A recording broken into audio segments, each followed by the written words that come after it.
Hello, everybody. I'm coming in a little later than usual. I have to get up earlier than usual, too. But I didn't want to let it go. Reading some more of the Mountains of Madness. I'm probably going to make it a short stream. I think I said in the last one, it's probably about an hour 45 reading what's left of it. So, and I have to get up early. But thanks for being here, even though nobody is. Of course, as always, I'm starting to an empty house. By the way, I go ahead and start reading to an empty house in these reading streams because I'm sort of expecting most of the people who watch these videos to watch them later and not live. If anyone finds it annoying that you come in live and I'm already reading every time, let me know. Of course, you're the exact people who probably won't see this part, so. Mountains of Madness by Howard Phillips Lovecraft. Chapter 9. I have said that our study of the decadent sculptures brought about a change in our immediate objective. This, of course, had to do with the chiseled avenues to the black inner world, of whose existence we had not known before, but which we were now eager to find and traverse. From the evident scale of the carvings, we deduced that a steeply descending walk of about a mile through either of the neighboring tunnels would bring us to the brink of the dizzy, sunless cliffs above the great abyss, down whose side adequate paths, improved by the old ones, led to the rocky shore of the hidden and nighted ocean. To behold this fabulous gulf in stark reality was a lure which seemed impossible of resistance once we knew of the thing. Yet we realized we must begin the quest at once if we expected to include it on our present flight. It was now 8 p.m., and we had not enough battery replacements to let our torches burn on forever. We had done so much of our studying and copying below the glacial level that our battery supply had had at least 5 hours of nearly continuous use, and despite the special dry cell formula would obviously be good for only about 4 more, though by keeping one torch unused, except for especially interesting or difficult places, we might manage to eke out a safe margin beyond that. It would not do to be without a light in these cyclopean catacombs. Hence, in order to make the abyss trip, we must give up all further mural deciphering. Of course, we intended to revisit the place for days and perhaps weeks of intensive study and photography, curiosity having long ago got the better of horror. But just now we must hasten. Our supply of trail-blazing paper was far from unlimited, and we were reluctant to sacrifice spare notebooks or sketching paper to augment it. But we did let one large notebook go. If worst came to worst, we could resort to rock chipping, and of course it would be possible, even in case of really lost direction, to work up to full daylight by one channel or another if granted sufficient time for plentiful trial and error. So at last we set off eagerly in the indicated direction of the nearest tunnel. According to the carvings from which we had made our map, the desired tunnel mouth could not be much more than a quarter mile from where we stood, the intervening space showing solid-looking buildings quite likely to be penetrable still at a subglacial level. The opening itself would be in the basement, on the angle nearest the foothills, of a vast five-pointed structure of evidently public and perhaps ceremonial nature, which we tried to identify from our aerial survey of the ruins. No such structure came to our minds as we recalled our flight, hence we concluded that its upper parts had been greatly damaged, or that it had been totally shattered in an ice rift we had noticed. In the latter case, the tunnel would probably turn out to be choked, so that we would have to try the next nearest one, the one less than a mile to the north. The intervening river course prevented our trying any of the more southerly tunnels on this trip, and indeed, if both of the neighboring ones were choked, it was doubtful whether our batteries would warrant an attempt on the next northerly one, about a mile beyond our second choice. As we threaded our dim way through the labyrinth with the aid of map and compass, traversing rooms and corridors in every stage of ruin or preservation, clambering up ramps, crossing upper floors and bridges, and clambering down again, encountering choked doorways and piles of debris, hastening now and then along finely preserved and uncannily immaculate stretches, taking false leads and retracing our way, in such cases removing the blind paper trail we had left, and once in a while striking the bottom of an open shaft through which daylight poured or trickled down. We were repeatedly tantalized by the sculptured walls along our route. Many must have told tales of immense historical importance, and only the prospect of later visits reconciled us to the need of passing them by. As it was, we slowed down once in a while and turned on our second torch. If we had had more films, we would certainly have paused briefly to photograph certain bas reliefs, but time-consuming hand copying was clearly out of the question. I come now once more to a place where the temptation to hesitate, or to hint rather than state, is very strong. It is necessary, however, to reveal the rest in order to justify my course in discouraging further exploration. We had wormed our way very close to the computed site of the tunnel's mouth, having crossed a second-story bridge to what seemed plainly the tip of a pointed wall, and descended to a ruinous corridor especially rich in decadently elaborate and apparently ritualistic sculptures of late workmanship. When, about 8:30 p.m., Danforth's keen young nostrils gave us the first hint of something unusual. If we had had a dog with us, I suppose we would have been warned before. At first, we could not precisely say what was wrong with the formerly crystal pure air, but after a few seconds our memories reacted only too definitely. Let me try to state the thing without flinching. There was an odor, and that odor was vaguely, subtly, and unmistakably akin to what had nauseated us upon opening the insane grave of the horror poor Lake had dissected. Of course, the revelation was not as clearly cut at the time as it sounds now. There were several conceivable explanations, and we did a good deal of indecisive whispering. Most important of all, we did not retreat without further investigation, for having come this far, we were loath to be balked by anything short of certain disaster. Anyway, what we must have suspected was altogether too wild to believe. Such things did not happen in any normal world. It was probably sheer irrational instinct which made us dim our single torch, tempted no longer by the decadent and sinister sculptures that leered menacingly from the oppressive walls, and which softened our progress to a cautious tiptoeing and crawling over the increasingly littered floor and heaps of debris. Danforth's eyes as well as nose proved better than mine, for it was likewise he who noticed first the queer aspect of the debris after we had passed many half-choked arches leading to chambers and corridors on the ground level. It did not look quite as it ought after countless thousands of years of desertion, and when we cautiously turned on more light, we saw that a kind of swath seemed to have been lately tracked through it. The irregular nature of the litter precluded any definite marks, but in the smoother places there were suggestions of the dragging of heavy objects. Once we thought there was a hint of parallel tracks, as if of runners. This was what made us pause again. You gonna hop up, Zoe? Hop up. Yeah.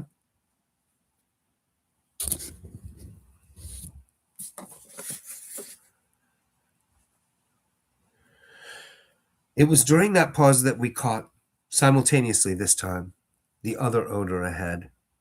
Paradoxically, it was both a less frightful and a more frightful odor. Less frightful intrinsically.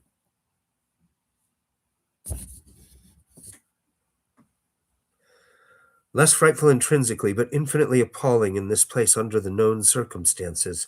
Unless, of course, Jedney, for the odor was the plain and familiar one of common petrol, everyday gasoline. Yes, you like the book. Yeah? All right. I'll keep the book right there, buddy. Our motivation after that is something I will leave to psychologists. We knew now that some terrible extension of the camp horrors must have crawled into this nighted burial place of the eons.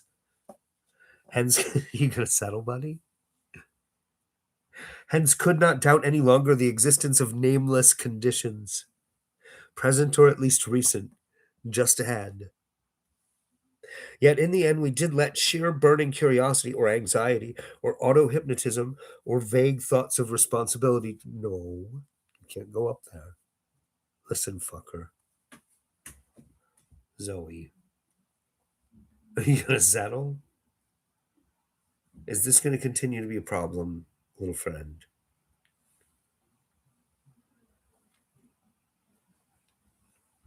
Yet in the end, we did let sheer burning curiosity or anxiety or auto-hypnotism or vague thoughts of responsibility toward Jedney or whatnot drive us on.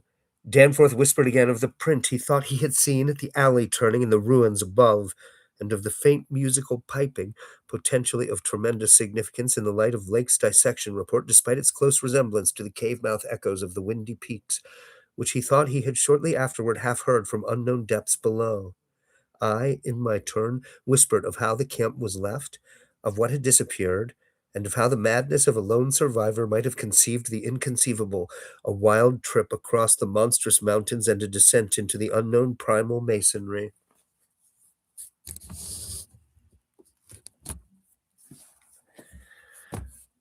But we could not convince each other or even ourselves of anything definite.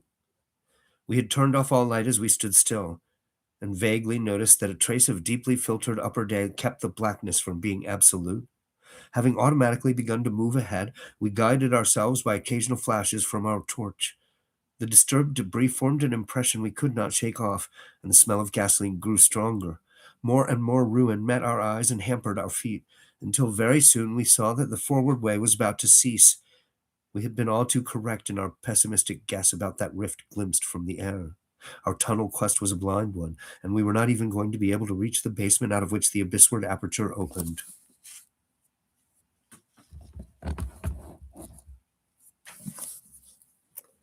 The torch, flashing over the grotesquely carven walls of the blocked corridor in which we stood, showed several doorways in various states of obstruction, and from one of them the gasoline odor, quite submerging that other hint of odor, came with a special distinctness. As we looked more steadily, we saw that beyond a doubt there had been a slight and recent clearing away of debris from that particular opening. Whatever the lurking horror might be, we believed the direct avenue toward it was now plainly manifest. I do not think anyone will wonder that we waited an appreciable time before making any further motion. And yet, when we did venture inside that black arch, our first impression was one of anticlimax.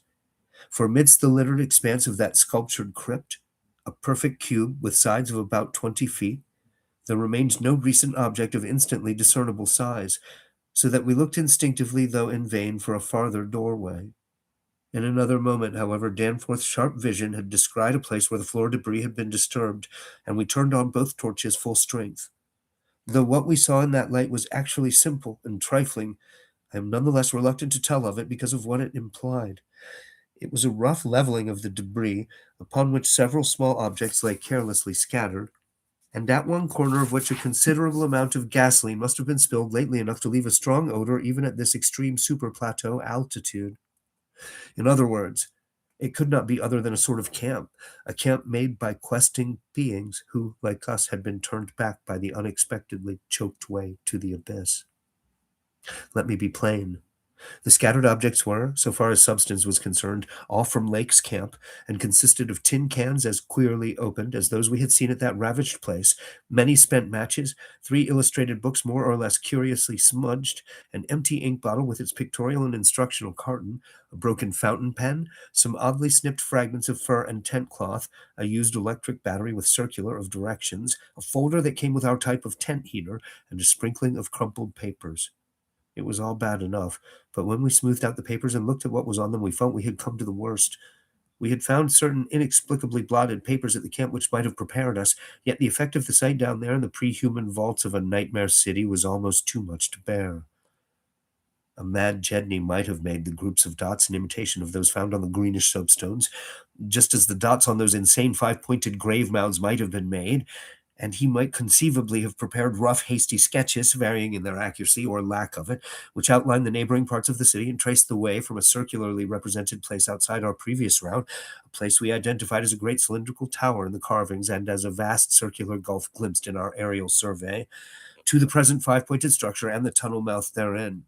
He might, I repeat, have prepared such sketches, for those before us were quite obviously compiled as our own had been from late sculptures somewhere in the glacial labyrinth, though not from the ones which we had seen and used.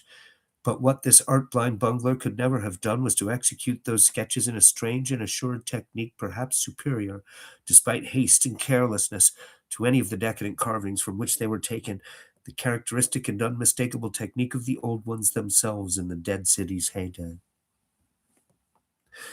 There are those who will say Danforth and I were utterly mad not to flee for our lives after that, since our conclusions were now, notwithstanding their wildness, completely fixed, and of a nature I need not even mention to those who have read my account as far as this. Perhaps we were mad, for have I not said those horrible peaks were mountains of madness? But I think I can detect something of the same spirit, albeit in a less extreme form, in the men who stalk deadly beasts through African jungles to photograph them or study their habits. Half paralyzed with terror though we were, there was nevertheless fanned within us a blazing flame of awe and curiosity which triumphed in the end. Of course, we did not mean to face that or those which we knew had been there, but we felt that they must be gone by now. They would by this time have found the other neighboring entrance to the abyss, and have passed within to whatever night-black fragments of the past might await them in the ultimate gulf they had never seen. Or if that entrance, too, was blocked, they would have gone on to the north seeking another. They were, we remembered, partly independent of light. Looking back to that moment, I can scarcely recall just what precise form our new emotions took, just what change of immediate objective it was that so sharpened our sense of expectancy. We certainly did not mean to face what we feared, yet I will not deny that we may have had a lurking, unconscious wish to spy certain things from some hidden vantage point.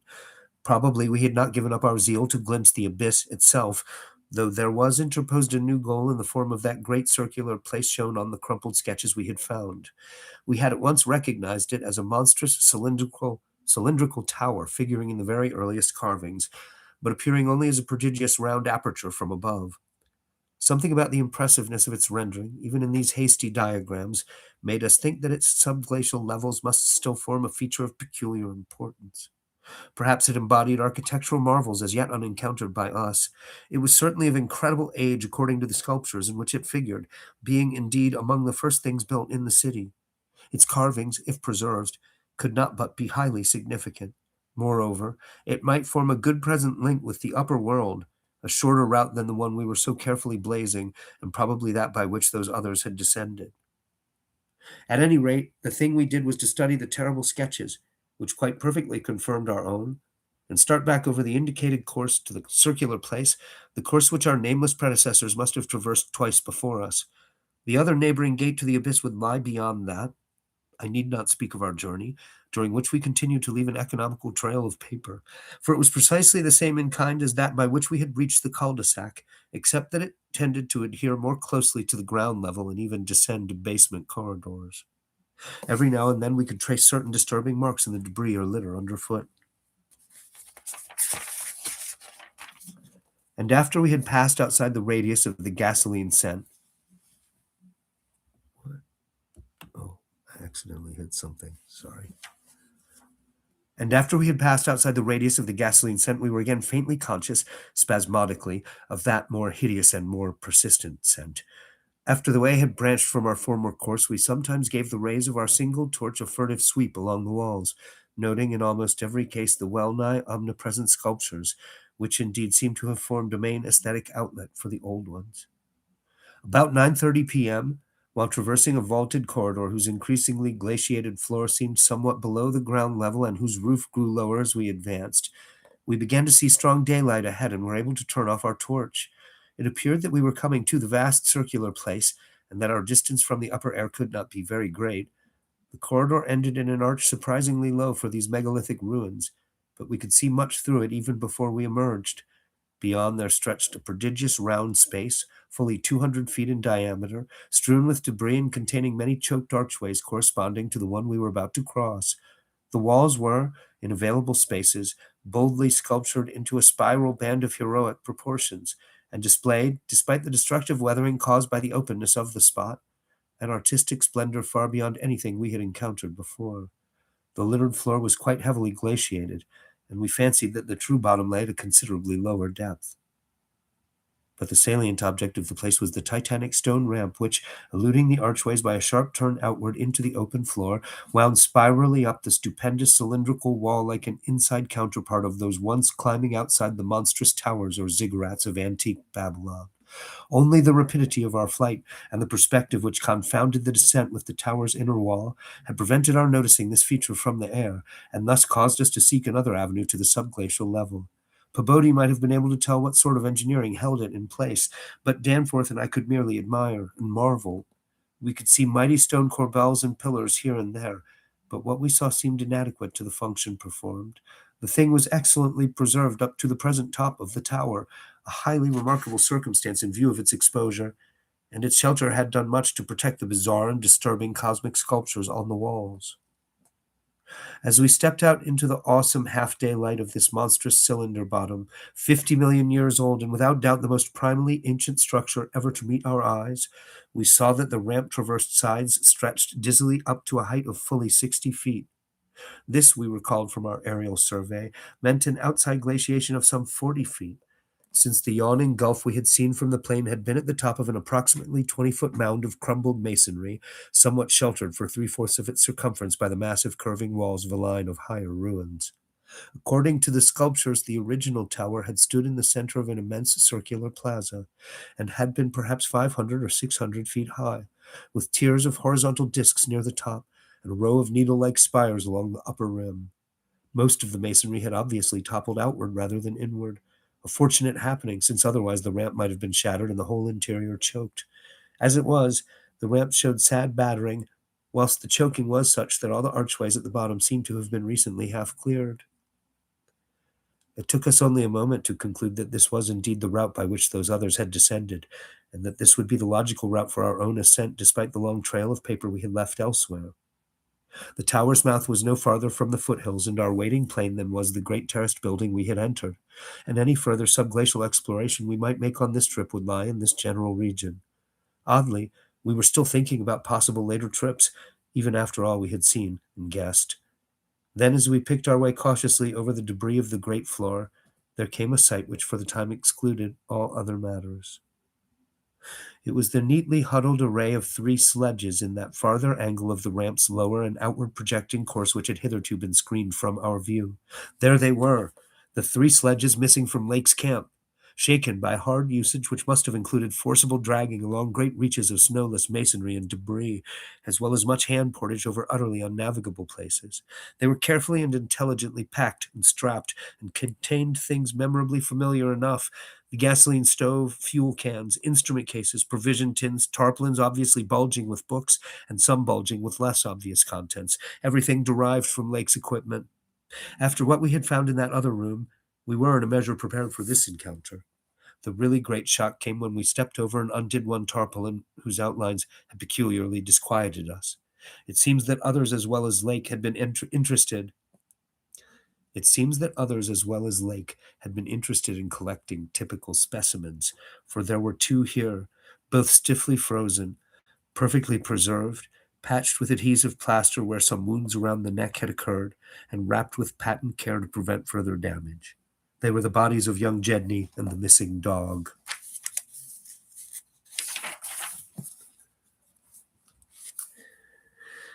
Chapter 10. Many people will probably judge us callous as well as mad for thinking about the northward tunnel in the abyss so soon after our somber discovery, and I am not prepared to say that we would have immediately revived such thoughts but for a specific circumstance which broke in upon us and set up a whole new train of speculations. We had replaced the tarpaulin over poor Jedney and were standing in a kind of mute bewilderment when the sounds finally reached our consciousness, the first sounds we had heard since descending out of the open where the mountain wind whined faintly from its unearthly heights. Well known and mundane though they were, their presence in this remote world of death was more unexpected and unnerving than any grotesque or fabulous tones could possibly have been, since they gave a fresh upsetting to all our notions of cosmic harmony. Had it been some trace of that bizarre musical piping over a wide range which Lake's dissection report had led us to expect in these others, and which, indeed, our overwrought fancies had been reading into every wind how we had heard since coming on the camp horror, it would have had a kind of hellish congruity with the eon-dead region around us. A voice from other epochs belongs in a graveyard of other epochs. As it was, however, the noise shattered all our profoundly seated adjustments, all our tacit acceptance of the inner Antarctic as a waste as utterly and irrevocably void of every vestige of normal life as the sterile disk of the moon. What we heard was not the fabulous note of any buried blasphemy of elder Earth from whose supernal toughness an age-denied polar sun had evoked a monstrous response. Instead, it was a thing so mockingly normal and so unerringly familiarized by our sea days off Victoria Land and our camp days at McMurdo Sound that we shudder to think of it here where such things ought not to be. To be brief, too late. To be brief, it was simply the raucous squawking of a penguin. The muffled sound floated from some glacial recesses nearly opposite to the corridor whence we had come, regions manifestly in the direction of that other tunnel to the vast abyss. The presence of a living water bird in such a direction, in a world whose surface was one of age-long and uniform lifelessness, could lead to only one conclusion. Hence our first thought was to verify the objective reality of the sound. It was indeed repeated, and seemed at times to come from more than one throat. Seeking its source, we entered an archway from which much debris had been cleared, resuming our trailblazing, with an added paper supply taken with curious repugnance from one of the tarpaulin bundles on the sledges, when we left daylight behind. As the glaciated floor gave place to a litter of detritus, we plainly discerned some curious dragging tracks, and once Danforth found a distinct print of a sort whose description would be only too superfluous. The course indicated by the penguin cries was precisely what our map and compass prescribed as an approach to the more northerly tunnel mouth, and we were glad to find that a bridgeless thoroughfare on the ground and basement levels seemed open. The tunnel, according to the chart, ought to start from the basement of a large pyramidal structure which we seemed vaguely to recall from our aerial survey as remarkably well preserved. Along our path, the single torch showed a customary profusion of carvings, but we did not pause to examine any of these. Suddenly, a bulky white shape loomed up ahead of us, and we flashed on the second torch. It is odd how wholly this new quest had turned our minds from earlier fears of what might lurk near. Those other ones, having left their supplies in the great circular place, must have planned to return after their scouting trip toward or into the abyss. Yet we had now discarded all caution concerning them as completely as if they had never existed. Yet why'd you do that? It is a little questionable. This white, waddling thing was fully 6 feet high. Yet we seemed to realize at once that it was not one of those others. They were larger and dark, and according to the sculptures, their motion over land surfaces was a swift, assured matter despite the queerness of their seaborne tentacle equipment. But to say that the white thing did not profoundly frighten us would be vain. We were indeed clutched for an instant by primitive dread almost sharper than the worst of our reasoned fears regarding those others. Then came a flash of anticlimax as the white shape sidled into a lateral archway to our left to join two others of its kind which had summoned it in raucous tones. For it was only a penguin, albeit of a huge, unknown species, larger than the greatest of the known king penguins, and monstrous in its combined albinism and virtual eyelessness. Wait, is Zoe behind me? Really? Oh. I didn't know. I didn't know she was back there. Give her a little bit more. When we had followed the thing into the archway and turned both our torches on the indifferent and unheeding group of three, we saw that they were all eyeless albinos of the same unknown and gigantic species. Their size reminded us of some of the archaic penguins depicted in the Old One's sculptures, and it did not take us long to conclude that they were descended from the same stock, undoubtedly surviving through a retreat to some warmer inner region whose perpetual blackness had destroyed their pigmentation and atrophied their eyes to mere useless slits. That their present habitat was the vast abyss we saw it was not for a moment to be doubted, and this evidence of the gulf's continued warmth and habitability filled us with the most curious and subtly perturbing fancies. We wondered, too, what had caused these three birds to venture out of their usual domain. Really? You wonder, huh? Right after you walked past the sledges with all the stuff that the alien monster things from the Frozen Pass stole from the camp where they ate a bunch of dogs and people and stuff. And they're somewhere nearby scouting, like you said. Gee, I wonder what riled the penguins.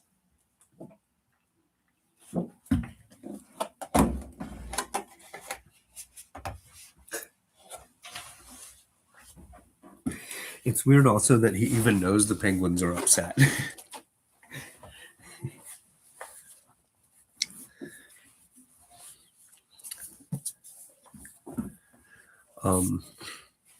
One of the things that's ahead of its time about Lovecraft is his sense for what he can get away with being half-assed about, which is also a thing that's like Tolkien. Like, there's certain elements where it's just loose, but he knows where it doesn't really matter. He's got a really fine, close sense for when it doesn't really matter anyway.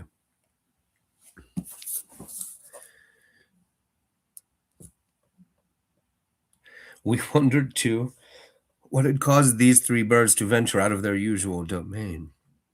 The state and silence of the great dead city made it clear that it had at no time been an habitual seasonal rookery, whilst the manifest indifference of the trio to our presence made it seem odd that any passing party of those others should have startled them.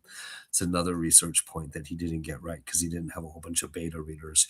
It's the bird shit would be the indication that the penguins are there often. There'd be bird shit. I mean, I don't know much about the habits of penguins, but generally they're a bird. They're kind of like chickens.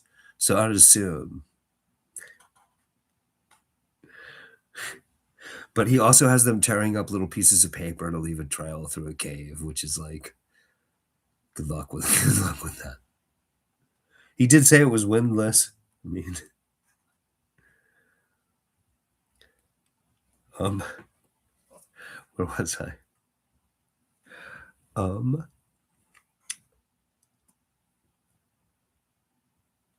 yeah, the level of concern to with detail is more his concern than the accuracy of the detail, which is interesting. He kind of expects you to be sort of phased out and let it wash over you and not be thinking too much about like it's a vibe of carefully observed scientific detail, very carefully maintained, but the vibe is very carefully maintained. What year was this? I think 1929 or 1930, something like that, Sean. Um, Call of Cthulhu is 1926, and this is his next major story. But I think there's a little bit of a gap because he was working on his three short novels sort of simultaneously. Um, I think it's like 30, 31, something like that.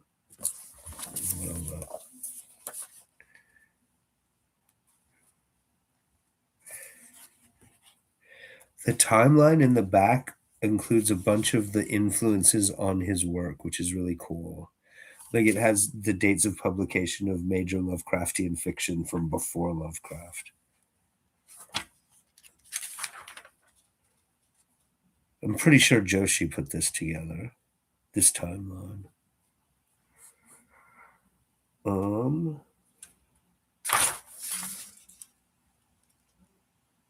oh, Dreams in the Witch House is after this. I forgot that was coming up.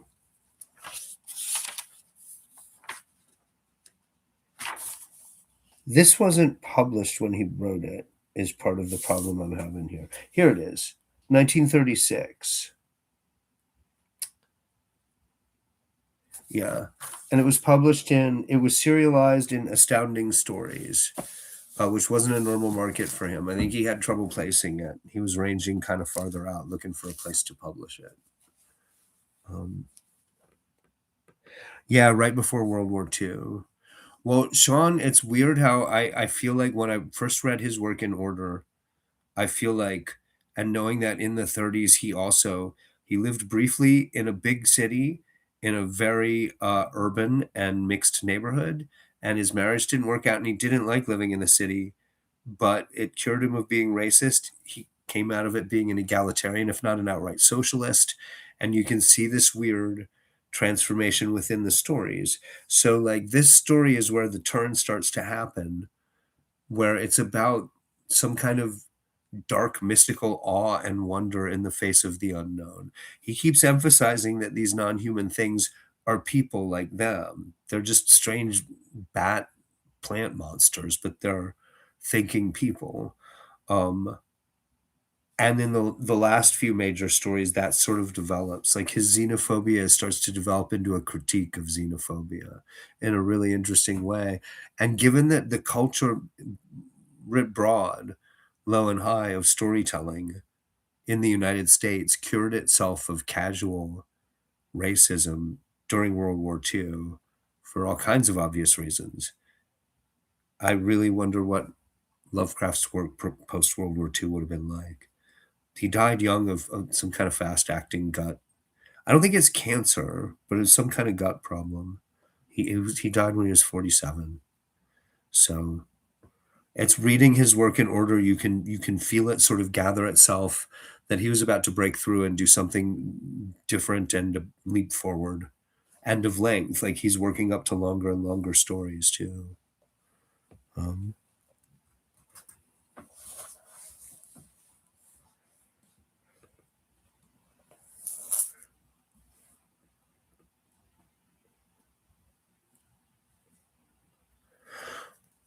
Right. We wondered too what had caused these three birds to venture out of their usual domain. The state and silence of the great dead city made it clear that it had at no time been a habitual seasonal rookery, whilst the manifest indifference of the trio to our presence made it seem odd that any passing party of those others should have startled them. Oh, he does address it. Was it possible that those others had taken some aggressive action or tried to increase their meat supply? Nobody eats penguins, man. I don't know if that's true. I just wanted to say that. I gotta stop heckling. I'm sorry. We doubted whether that pungent odor which the dogs had hated could cause an equal antipathy in these penguins, since their ancestors had obviously lived on excellent terms with the old ones, an amicable relationship which must have survived in the abyss below as long as any of the old ones remained. That long. Regretting in a flare up of the old spirit of pure science that we could not photograph these anomalous creatures, we shortly left them to their squawking and pushed on toward the abyss whose openness was now so positively proved to us, and whose exact direction occasional penguin tracks made clear. Not long afterward, a steep descent in a long, low, doorless, and peculiarly sculptureless corridor led us to believe that we were approaching the tunnel mouth at last. We had passed two more penguins and heard others immediately ahead. Then the corridor ended in a prodigious open space which made us gasp involuntarily, a perfect inverted hemisphere, obviously deep underground, fully 100 feet in diameter and 50 feet high, with low archways opening around all parts of the circumference but one, and that one yawning cavernously with a black arched aperture which broke the symmetry of the vault to a height of nearly 15 feet. It was the entrance to the great abyss. In this vast hemisphere, whose concave roof was impressively though decadently carved to a likeness of the primordial celestial dome, a few albino penguins waddled, aliens there but indifferent and unseeing. The black tunnel yawned indefinitely off at a steep descending grade, its aperture adorned with grotesquely chiseled jambs and lintel. From that cryptical mouth we fancied a current of slightly warmer air and perhaps even a suspicion of vapor proceeded, and we wondered what living entities other than penguins the limitless void below and the contiguous honeycombings of the land and the Titan mountains might conceal. We wondered, too, whether the trace of mountain-top smoke at first suspected by Poor Lake, as well as the odd haze we had ourselves perceived round the rampart-crowned peak, might not be caused by the tortuous channeled rising of some such vapor from the unfathomed regions of Earth's core. So this is also, again, um, one of the one of one of the I think she might be waiting for treats, Sean. She's because the treats are over there, I think that's where I left them. um she she got treats earlier, but she always wants more. She just wants to get fat. um this is one of these weird places where the Weird Tales crowd has parallels with the Inklings crowd. A lot of these descriptions of the abyssal city in this, with the increasingly dialed up, slow dialing up of the creeping suspicion that something is still alive at the bottom of the city, is so much like the Mines of Moria and the Fellowship of the Ring. It hits so many of the same notes. Um, and yeah, they weren't. I have not thoroughly read the writers. I think that some of this is lifted from these ideas. I mean, sourced from, like, it's just parallel thinking. Uh, but they were both big fans of the same dozen or so earlier writers. Um, I haven't read Algernon Blackwood, is what I was thinking. I suspect some of this underground underworld stuff that's in Lovecraft and Tolkien and C.S. Lewis. C.S. Lewis is also obsessed with underground landscapes, abyssal cave worlds, um, with strange inhabitants.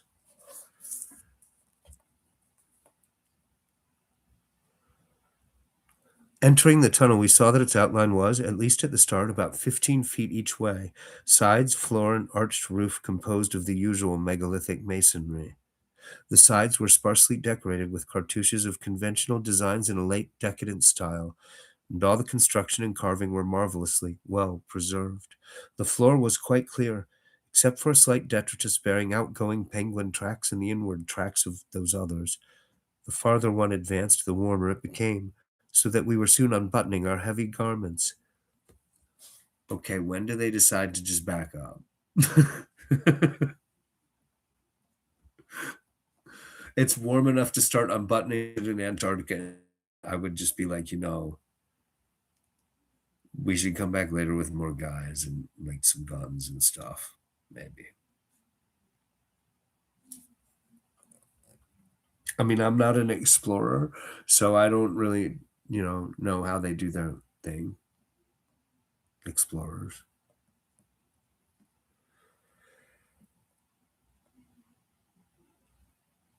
We wondered whether there were any actually igneous manifestations below. The waters of that sunless sea were hot. After a short distance, the masonry gave place to solid rock, though the tunnel kept the same proportions and presented the same aspect of carved regularity. Occasionally, its varying grade became so steep that grooves were cut in the floor. Several times we noted the mouths of several of small lateral galleries not recorded in our diagrams, none of them such as to complicate the problem of our return, and all of them welcome as possible refuges in case we met unwelcome entities on their way back from the abyss. The nameless scent of such things was very distinct. Doubtless it was suicidally foolish to venture into that tunnel under the known conditions, but the lure of the unplumbed is stronger in certain persons than most suspect. Indeed, it was just such a lure which had brought us to this unearthly polar waste in the first place. We saw several penguins as we passed along, and speculated on the distance we would have to traverse. The carvings had led us to expect a steep downhill walk of about a mile to the abyss, but our previous wanderings had shown us that matters of scale were not wholly to be depended on. After about a quarter of a mile, that nameless scent became greatly accentuated, and we kept very careful track of the various lateral openings we passed. There was no visible vapor as at the mouth, but this was doubtless due to the lack of contrasting cooler air. The temperature was rapidly ascending, and we were not surprised to come upon a careless heap of material shudderingly familiar to us. It was composed of furs and tent cloth taken from Lake's camp, and we did not pause to study the bizarre forms into which the fabrics had been slashed. Slightly beyond this point, we noticed a decided increase in the size and number of the side galleries, and concluded that the densely honeycombed region beneath the higher foothills must now have been reached. The nameless scent was now curiously mixed with another and scarcely less offensive odor. Of what nature we could not guess, though we thought of decaying organisms and perhaps unknown subterranean fungi. Then came a startling expansion of the tunnel for which the carvings had not prepared us, a broadening and rising into a lofty, natural-looking elliptical cavern with a level floor, some 75 feet long and 50 broad, and with many immense side passages leading away into cryptical darkness. Though this cavern was natural in appearance, an inspection with both torches suggested that it had been formed by the artificial destruction of several walls between adjacent honeycombings. The walls were rough, and the high vaulted roof was thick with stalactites, but the solid rock floor had been smoothed off, and was free from all debris, detritus, or even dust to a positively abnormal extent. Except for the avenue through which we had come, this was true of the floors of all the great galleries opening off from it, and the singularity of the condition was such as to set us vainly puzzling. The curious new fetor which had supplemented the nameless scent was excessively pungent here, so much so that it destroyed all trace of the other. Something about this whole place, with its polished and almost glistening floor, struck us as more vaguely baffling and horrible than any of the monstrous things we had previously encountered. The regularity of the passage immediately ahead, as well as the larger proportion of penguin droppings there, prevented all confusion as to the right course amidst this plethora of equally great cave mouths. Nevertheless, we resolved to resume our paper trailblazing if any further complexity should develop, for dust tracks, of course, could no longer be expected. Upon resuming our direct progress, we cast a beam of torchlight over the tunnel walls, and stopped short in amazement at the supremely radical change which had come over the carvings in this part of the passage. We realized, of course, the great decadence of the old one's sculpture at the time of the tunneling, and had indeed noticed the inferior workmanship of the arabesques in the stretches behind us. But now, in this deeper section beyond the cavern, there was a sudden difference wholly transcending explanation, a difference in basic nature as well as in mere quality, and involving so profound and calamitous a degradation of skill that nothing in the hitherto observed rate of decline could have led one to expect it. Modernism. This new and degenerate work was coarse, bold, and wholly lacking in delicacy of detail. It was countersunk with exaggerated depth and bands following the same general line as the sparse cartouches of the earlier sections, but the height of the reliefs did not reach the level of the general surface. Danforth had the idea that it was a second carving, a sort of palimpsest formed after the obliteration of a previous design. In nature, it was wholly decorative and conventional, and consisted of crude spirals and angles roughly following the quintile mathematical tradition of the old ones, yet seeming more like a parody than a perpetuation of that tradition. It's Shoggoth art. We could not get it out of our minds that some subtly but profoundly alien element had been added to the aesthetic feeling behind the technique, an alien element Danforth guessed that was responsible for the manifestly laborious substitution. It was like, yet disturbingly unlike, what we had come to recognize as the old one's art, and I was persistently reminded of such hybrid things as the ungainly Palmyrene sculptures fashioned in the Roman manner. That others had recently noticed this belt of carving was hinted by the presence of a used torch battery on the floor in front of one of the most characteristic designs. Since we could not afford to spend any considerable time in study, we resumed our advance after a cursory look, though frequently casting beams over the walls to see if any further decorative changes developed. Nothing of the sort was perceived, though the carvings were in places rather sparse because of the numerous mouths of smooth-floored lateral tunnels. We saw and heard fewer penguins, but thought we caught a vague suspicion of an infinitely distant chorus of them somewhere deep within the earth. The new and inexplicable odor was abominably strong, and we could detect scarcely a sign of that other nameless scent. Puffs of visible vapor ahead bespoke increasing contrasts in temperature, and the relative nearness of the sunless sea cliffs of the great abyss. Then, quite unexpectedly, we saw certain obstructions on the polished floor ahead, obstructions which were quite definitely not penguins, and turned on our second torch after making sure that the objects were quite stationary. I hate to cut out earlier than usual. I try to read for an hour, but I got to get up in the morning, and I took too long getting in here. And the story breaks up right if I do two 45-minute readings, and I got to get up the morning after tomorrow morning early too. Early for me, like 9. Work a very long day at the Pizza Hut. So I will see you tonight. I should do a chat live after work. I'm supposed to work noon to 8, but it is holiday in such a way I could get burned and get stuck there. They are open till 1 on the weekends. They won't think I could possibly work that long no matter what. So we'll see. But I'm going to read the rest of this story, which is another about 45 minutes of reading for sure tonight, unless I'm falling apart, which could happen. I'll see you guys then. Thank you. Good night, Sean. Yeah, Zoe and Pi really like it when I read. Pi Wacket's on the bed. There she is over there, curled up and sleeping. Also, whenever I get angry and start yelling at someone, Zoe starts meowing really loud and hops up on me. I don't know whether she's trying to help or what. It seems like she's trying to help. I'll see you tonight. See you later, Sean. Thank you, guys.